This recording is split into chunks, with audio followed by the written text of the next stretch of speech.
আসসালামু আলাইকুম রহমতুল্লাহ। সারাদিন কত ধরনের ক্ষতি আমরা সম্মুখীন হয়ে থাকি।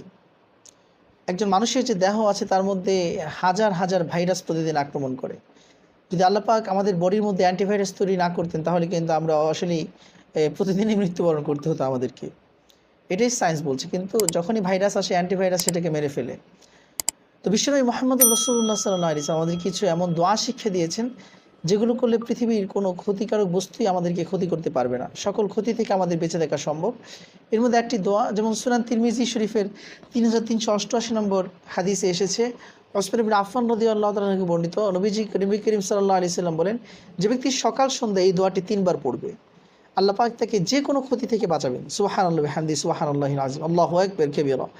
যে সকাল সন্ধ্যা এই দোয়াটি পড়লে আল্লাহ পাক সকল ধরনের ক্ষতি থেকে আল্লাহ পাক তাকে বাঁচাবেন। সকাল সন্ধ্যা 3 বার পড়তে হবে। দোয়াটি কি? দোয়াটি হলো বিসমিল্লাহিল্লাযী লা ইয়াদুররু মা ইসমিহি শাইউন ফিল আরদি ওয়ালা ফিস সামাই ওয়া হুয়াস সামিউল আলিম।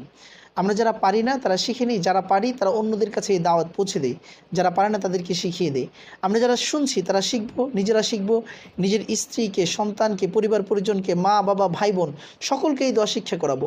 এবং ফজরের পরে এবং মাগরিবের পরে এই দোয়া 3 বার করে পড়া ওজিফা হিসেবে আমরা নির্ধারণ করে দেবো ইনশাআল্লাহ, যে প্রতিদিন আমরা পড়বো। আবার বলছি, আস্তে আস্তে বলছি, বিসমিল্লাহিল্লাযী লা ইয়াদুররু মা ইসমিহি শাইউন ফিল আরদি ওয়ালা ফিস সামা ওয়া হুয়াস সামিউল আলিম।